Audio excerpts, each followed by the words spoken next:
Good morning. It's 8:39 on the 7th of June, and this is David Stanley, founder of the Universal Comprehension Academy.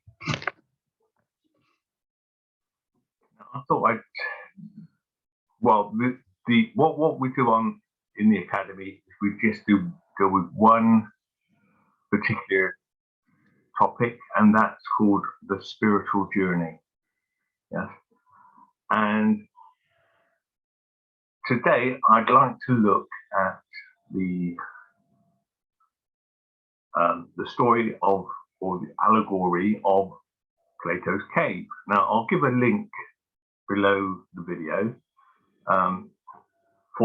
for the allegory from Wikipedia.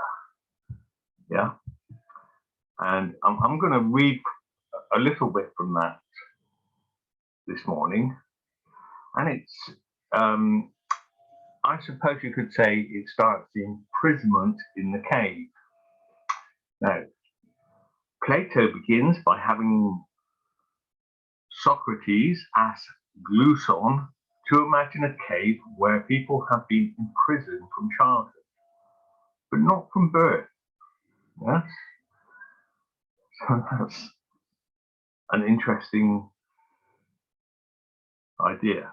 So from childhood, we imagine that is from the start of one's cultural education. Yes? But it's not from birth.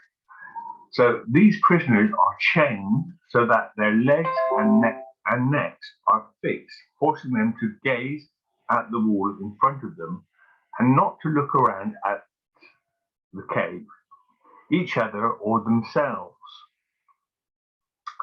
So what can that mean? Yes? They're chained.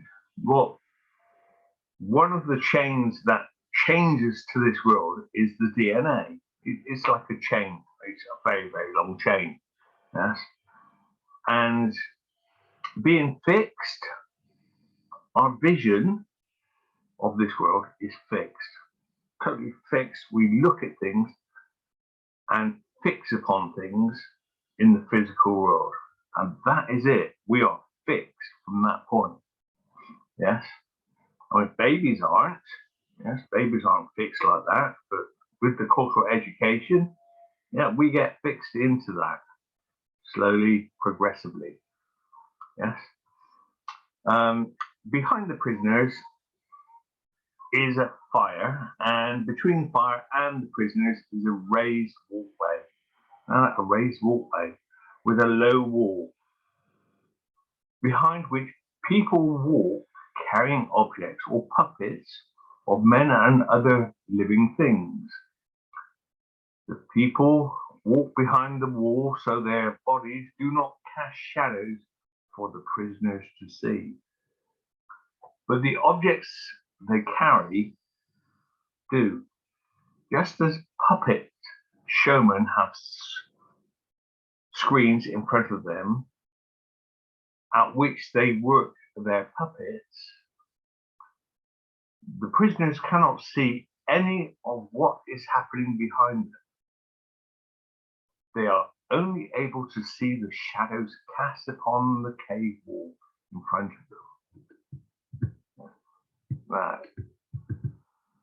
The sound of the people talking echo off the walls, and the prisoners believe these sounds come from the shadows.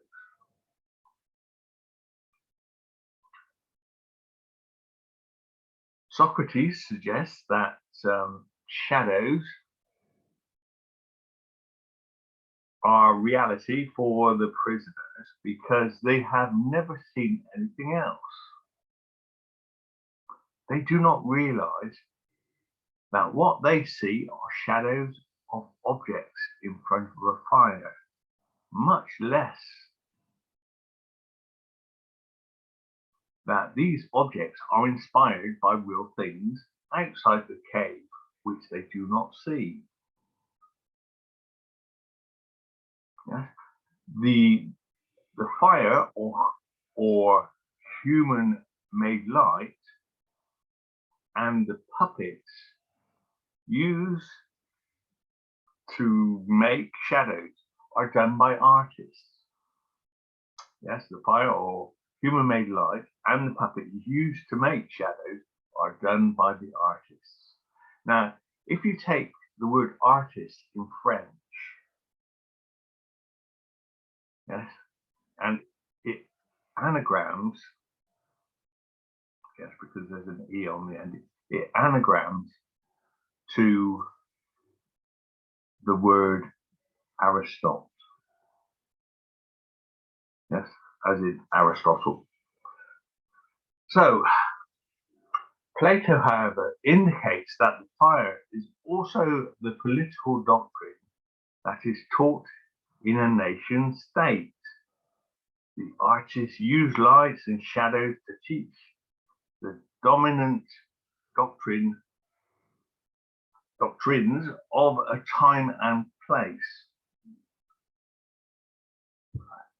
Now, there's a lot more to go through, but I'll just go through this next little bit. Also, few humans will ever escape the cave. This is not some easy task, and only a true philosopher with decades of preparation would be able to leave the cave.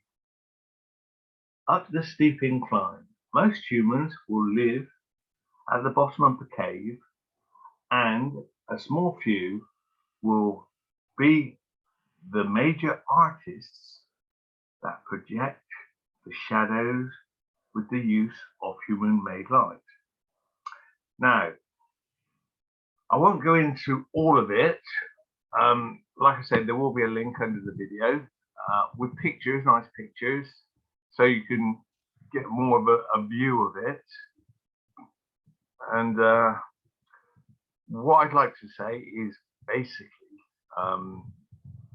my personal spiritual journey started over 50 years ago. So you could consider me one of those philosophers.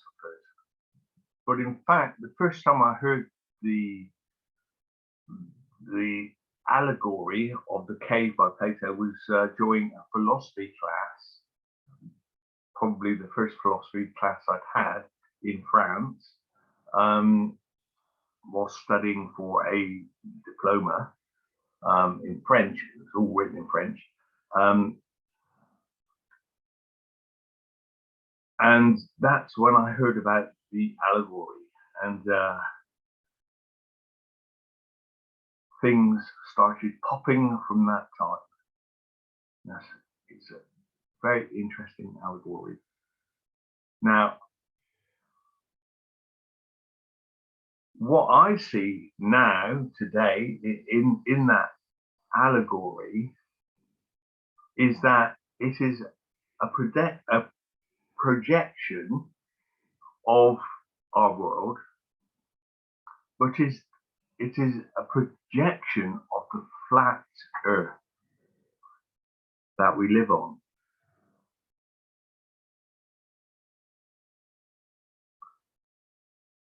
So I'll do another video on this subject at another time. This one was just short, sharp, fast, and very simple. Do read the allegory yourself, and we'll look at it again at another time. So bye for me, and it's bye from him. Oh, Keith's on holiday. Yes, so not to worry. So, bye then. So, David Stanley, the spiritual journey within the Comprehension Academy. That's a Universal Comprehension Academy, which I started in 2019, before all the COVID stuff. Okay, so bye for now.